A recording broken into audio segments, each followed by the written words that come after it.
international trade. Donald Trump has made it repeatedly clear that he prefers bilateral trade agreements over multilateral ones.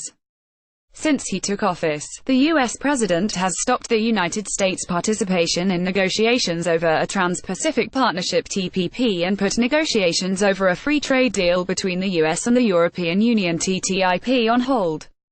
In addition, he threatened to cancel the North American Free Trade Agreement (NAFTA), forcing Mexico and Canada to renegotiate the terms of the agreement.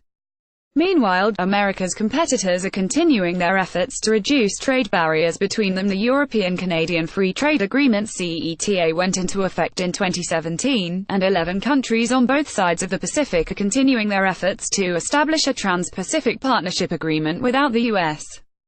Although China is not part of the TPP negotiations, Trump's critics fear that the U.S. withdrawal will further strengthen China's influence on commerce in Asia and the Pacific region.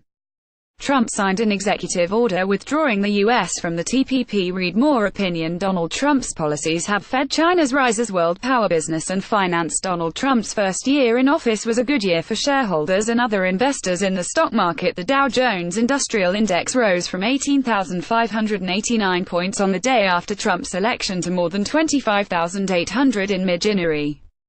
Compared to that, the Dow rose only moderately in President Obama's first year in office in the middle of the global financial crisis, but Obama also saw the Dow more than double over his full 8 years in office, from just over 9,000 to more than 18,000. Also, under Trump, the unemployment rate decreased from 4.8% a year ago to 4.1% today when Obama took over from George W. Bush. So, the unemployment rate was at around 8%. Trump's biggest legislative achievement, a tax reform, signed into law at the end of December, reduces the corporate tax rate from 35% to 21%, and reduces income taxes for individual citizens across the board while doubling standard deductions. By far the biggest share of those cuts, however, benefits companies and high earners. Taxpayers earning more than $700,000 €574,000 a year, who make up 1% of all taxpayers, will receive 20% of the total tax cut. And while the tax cuts for businesses are permanent, the reductions for individual taxpayers will expire after 10 years. The tax cuts are financed on credit, leading to an increase in the federal budget deficit of about $1 trillion over the next 10 years, according to the Nonpartisan Joint Committee on Taxation, Health and Social Security. Trump and the Republicans in Congress failed to repeal and replace the Affordable Care Act (ACA), also known as Obamacare, the signature bill of Trump's predecessor in the White House. But in the 2017 tax reform, they did manage to repeal the individual mandate, a provision that demands that every American has to have health insurance, or otherwise pay a penalty. Without the individual mandate, less young and healthy Americans will be inclined to buy health insurance, leading to higher premiums for everybody else. The Bipartisan Congressional Budget Office estimates that, as a result, the number of uninsured Americans could increase by up to 13 million. Meanwhile, leading Republicans in Congress, including House Speaker Paul Ryan, are advocating reductions on future spending on Social Security and other so-called entitlement programs, partly to offset the increase in the federal budget deficit caused by the 2017 tax reform. Public discourse. The Newspeak. Trump has left his mark on public discourse. What Donald Trump has done to public discourse is best summed up by stating that since his taking office it is generally no longer advisable to quote the President of the United States in the presence of children. Just in time for the first anniversary of his inauguration, Trump made sure to remind people, when he described Haiti and African nations as asshole countries, something he later denied.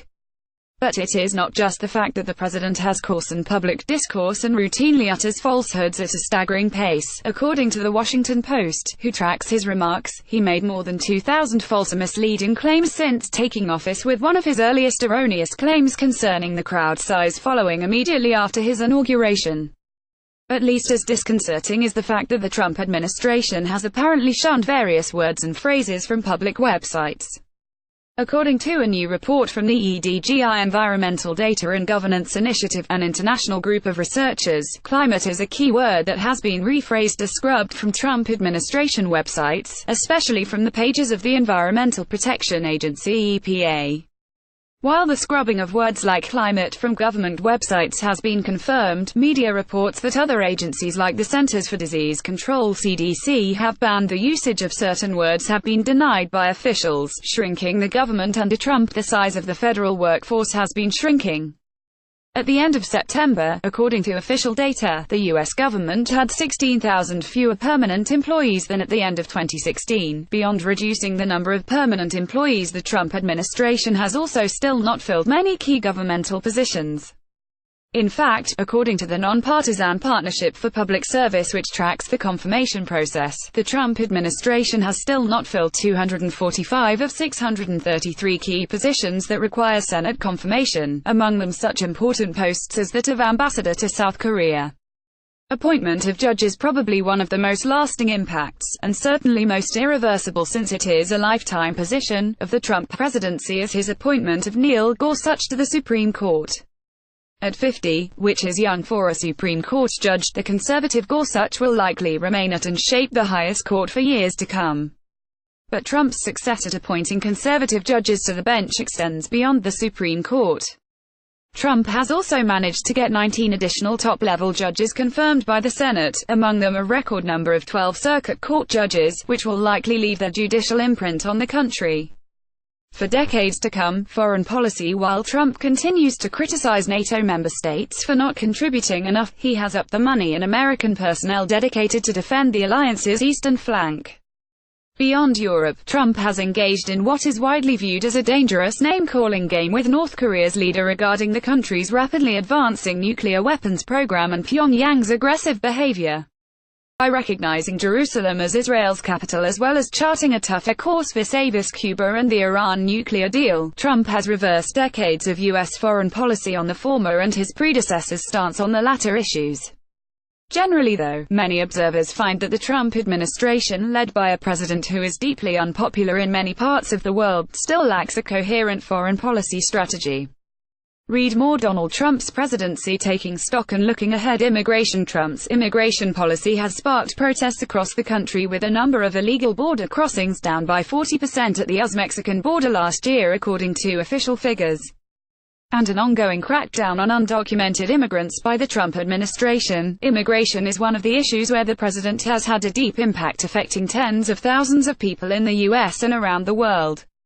While Trump's travel ban against several countries is still tied up in the courts, the administration has signaled it will end the protected status that allows more than 200,000 people from El Salvador, Haiti and Nicaragua to remain in the United States. Trump has also ended the DACA program and repeatedly hammered the diversity lottery program that enables some 50,000 people from various countries to come to the U.S. per year, and wants to end it. And even though illegal border crossings have already dropped significantly, Trump still wants to fulfill his promise to build a wall along the US-Mexican border. Environment. One of Donald Trump's first decisions as president was to name Scott Pruitt as head of the Environmental Protection Agency (EPA). A very controversial choice, as Pruitt is an outspoken climate change skeptic who believes that the authority of the agency he now leads should be drastically reduced. As Attorney General in Oklahoma, he repeatedly sued the EPA. Since taking office, Pruitt loosened regulations designed to reduce pollution from coal and gas power plants, vehicle emissions, mining, landfills and oil and gas drilling. A new and controversial proposal by the EPA would also allow offshore drilling along most coastlines of the U.S. In addition, the Trump administration has given the green light to controversial projects such as the Keystone XL oil pipeline, oil drilling in the Arctic National Wildlife Refuge in Alaska, and a review of the size of dozens of protected areas throughout the country. Last, but certainly not least, Trump also pulled the U.S. out of the Paris Climate Change Agreement. By giving the green light for the Keystone Pipeline, Trump reversed his predecessor's stance. Consumer protection. Reducing regulations for businesses is one of the main themes of the Trump administration, not only with regard to the environment, but also when it comes to consumer protection. In a move mirroring Trump's approach towards the EPA, he appointed Mick Mulvaney, a fierce critic of the powerful Consumer Financial Protection Bureau, as its new temporary director. The Bureau, or CFPB, was established in the wake of the 2008 financial crisis to protect consumers against malpractice from banks and other financial service providers. Meanwhile, the Federal Communications Commission, led by Trump appointee Ajit Pai, scrapped the so-called net neutrality regulations that prohibited broadband providers from blocking websites or charging for higher quality service or certain content.